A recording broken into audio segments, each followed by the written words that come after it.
Zahvaljujem. Reč ima Đorđe Vukadinović. Zahvaljujem. Moje prvo pitanje ide na adresu Ministarstva poljoprivrede i gospodina Branislava Nedimovića.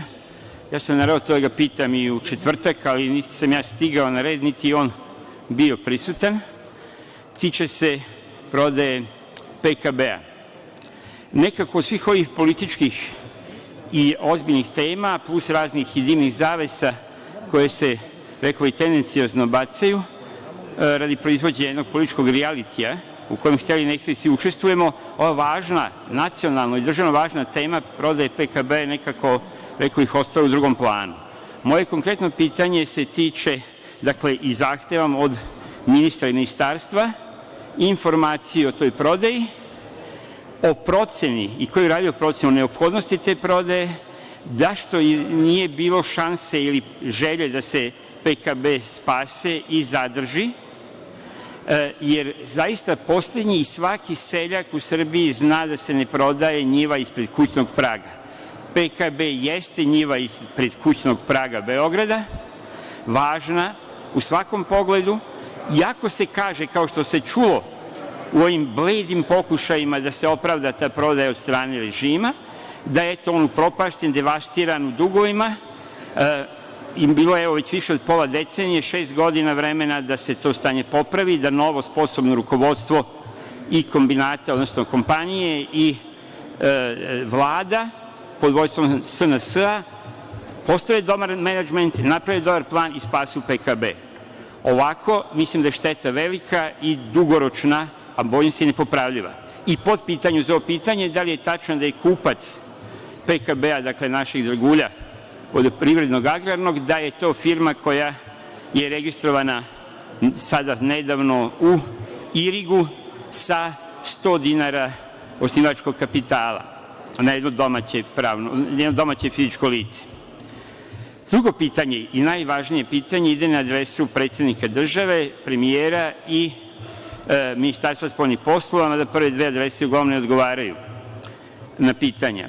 Treća odgovara, ali uglavnom nezadovoljavajuće. Tiče se najvažnijeg državnog i nacionalnog pitanja u ovom trenutku i juče i danas i sutra, to je Kosovo i Metohija, i jedan važan segment unutar tog pitanja, a to je Rezolucija 1244, prema kojoj, to je moje mišljenje, naša vlast, ova aktuelna vlast ima maćehinski odnos i kao da pokušava da samu tu rezoluciju nekako bagateliše, marginalizuje i gurne pod tepih.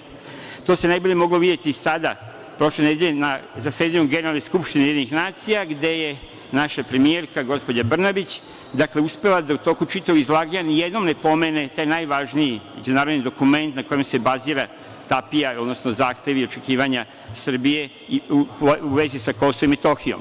I predsednik Vučić je više puta tako bagatelušuće i usputno, rekao bih, neadekvatno govorio o toj rezoluciji, a sa druge strane, on je danas u poseti Rusiji, pa može da proveri ako to nije tako. Ruski predstavnici, diplomatski, od nižih do najviših, neprestano i svaki put ističu kada govore da podržavaju sporazum i dogovor Beograda i Prištine i uvek kažu u skladu sa Rezolucijom 1244. Tako jasnog stava, nažalost, srpsko državno rukovodstvo nema ni od strane ministra, a posebno od strane premijera i predsednika zemlje. Samo kao mali podsetnik, kažem, i simbolički je možda zgodno što, eto, baš danas, u ovom trenutku, kažem, Aleksandar Vučić razgovara i će razgovarati sa Vladimirom Putinom. Samo u roku od mesec dana ministar Sergej Lavrov je 3 puta pomenuo u Savetu bezbednosti, dakle tamo gde gospođa Brnabić nije stigla, pomenuo Rezoluciju 1244, u Sočiju, Ivici Dačiju i u Banja Luci sada nedavno, 21. septembra, 21. avgusta, 28. septembra. Da ne pominjem Mariju Zaharovu, da ne pominjem neke druge niže rangirane visoke funkcionere. U odgovoru koje je Ministarstvo spoljnih poslova uputilo meni, naše Ministarstvo spoljnih poslova, kaže se da Rusija, pa se citira stav, da Rusija podržava svaki dogovor Beograda i Prištine. Da, ali tu nije tačka nego zapeta. U nastavku se uvek kaže u skladu sa Rezolucijom 1244. Dakle, moje pitanje je zašto naš politički vrh i državni ignoriše ili kao da se shvaća nelagodno zbog Rezolucije 1244, nego moraju drugi da nas podsećaju na značaj te rezolucije.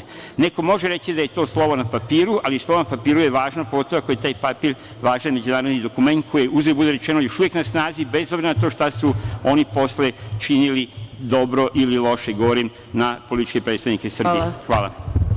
Poslanica Aleksandra Jerkov, izvolite. Zahvaljujem.